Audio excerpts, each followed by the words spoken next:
So we are Harbor Island People for the Environment, or HYPE, and we are a grassroots committee. Our mission is to collaboratively work with individuals and Harbor Island corporations to reclaim neglected areas within our industrial environment in a sustainable manner. Our effort started in 2007. Jean and I took the bus to work, and during those trips we had conversations about many topics, including the environment and the alarming amount of trash on Harbor Island. We decided that industrial areas did not necessarily have to be full of trash.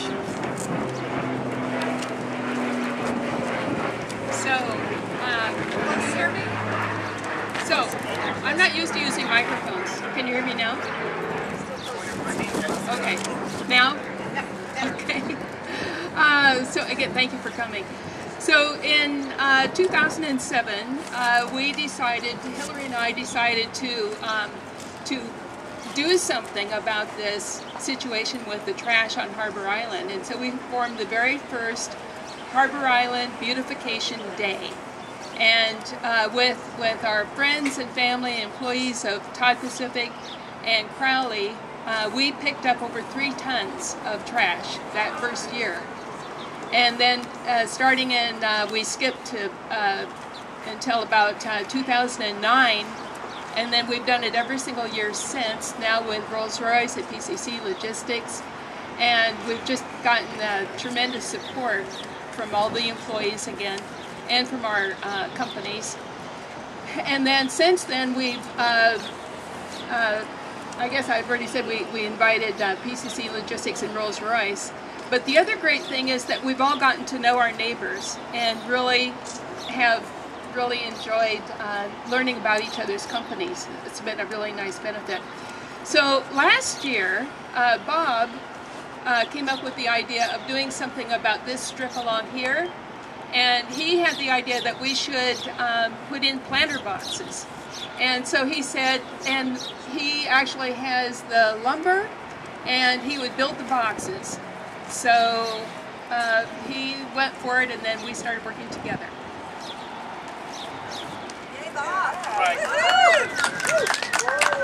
I've been too busy to actually memorize this, so I have to read it.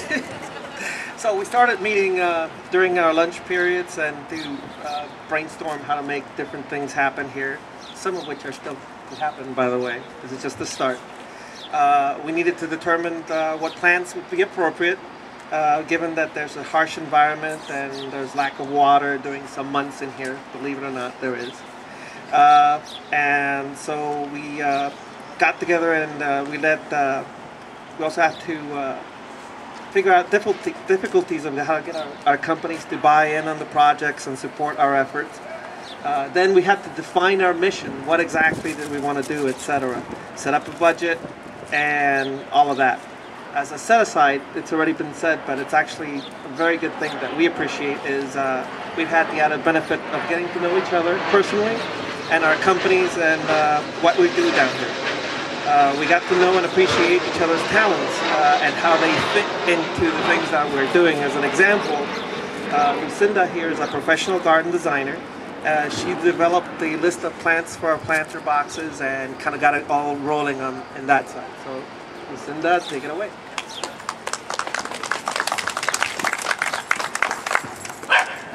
Oh my. Thank you all for coming. This is just wonderful. This is so exciting. Yeah, so getting these drought-tolerant plants, even drought-tolerant plants need water, and it's pretty easy to get them established in the winter and the spring months. But when it comes to after the July 5th, I mean, we know what happens. It doesn't rain. So we started thinking about, well, what's the challenge here? How are we going to keep these plants watered? And Jeff said, well, can't we like collect the water off the roof or something like that? And so I started thinking about how we can make this happen. So we contacted Earth Systems Northwest, and they are providing, actually they donated a portion of the cisterns, which will collect the water from the roof, and then we'll store it and then use it during the dry months. So it will serve to keep the rainwater out of the sewer system and out of the sound. Jeff?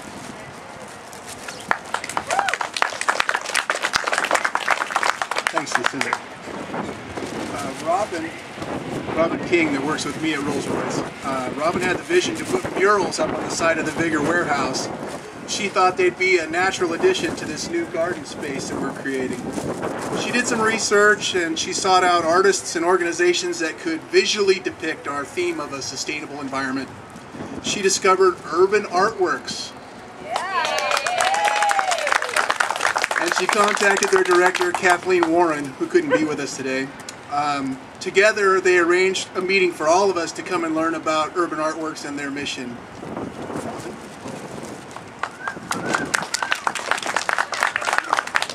We are very pleased to find Urban Artworks' goals balance beautifully with ours. Urban Artworks is a non-profit organization working with young artists, many of whom would not have had a chance to have their work displayed and enjoyed by the community otherwise. Denise suggested that the artwork ought to honor Native Americans as the first people of South Seattle, as well as including maritime and environmental themes. We all agreed, and Kathleen was very supportive of the idea, and through the whole process.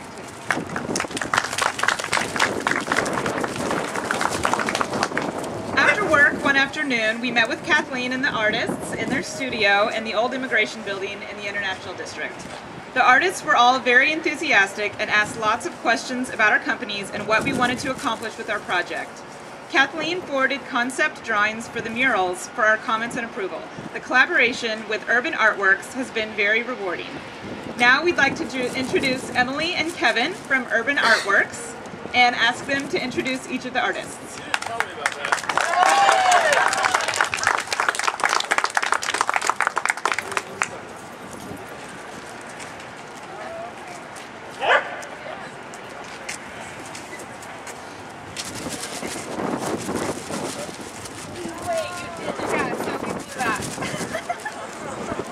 Hi. Thank you for being here. My name is Emily Tableson. I work for Urban Artworks. It's my pleasure and my honor. Be louder. Okay. Thank you. So we were really excited to have this opportunity. We got really it became a story, right? So the panels, should I go ahead and do this? Describe the, okay. Industry!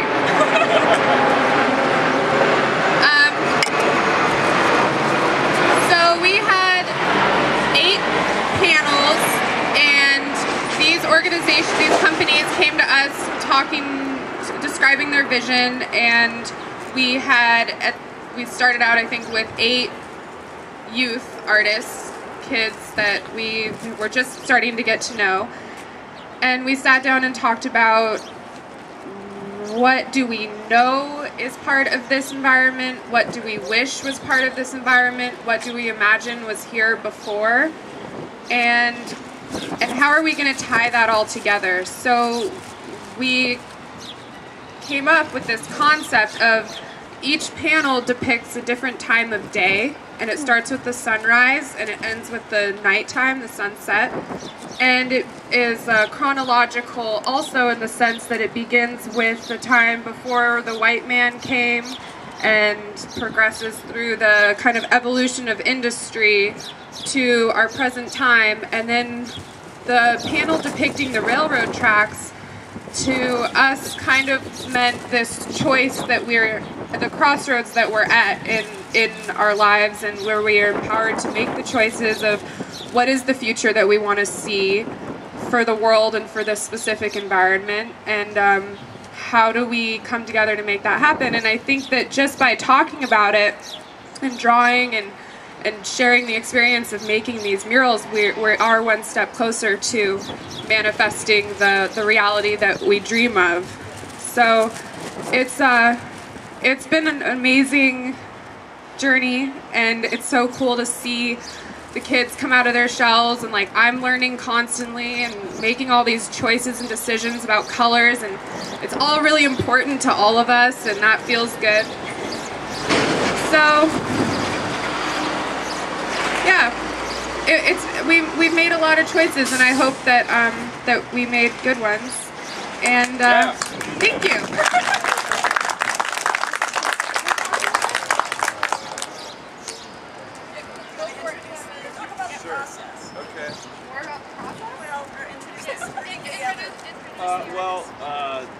Thanks to everybody who gave some money and all that stuff, but realistically it all kind of comes down to, in my opinion, I think you guys are doing great what you're doing, but the fact that these got painted by the people who painted them is really what it's all about, for me anyways, and that's like giving people an opportunity to really expand on life in general. Not everybody's an artist until they come here. And it really has been, it's always eye-opening for me every day, all the people that I get to work with. And those people, again, are what like kind of keeps me ticking. And those people are as is, right here on this sign. And the first one would be my guy Taylor. Want to come on up?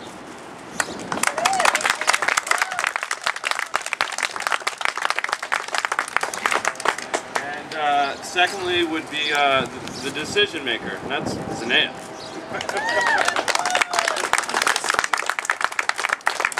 She's our boss. Get off your phone. Next would be Brandon. Come on up.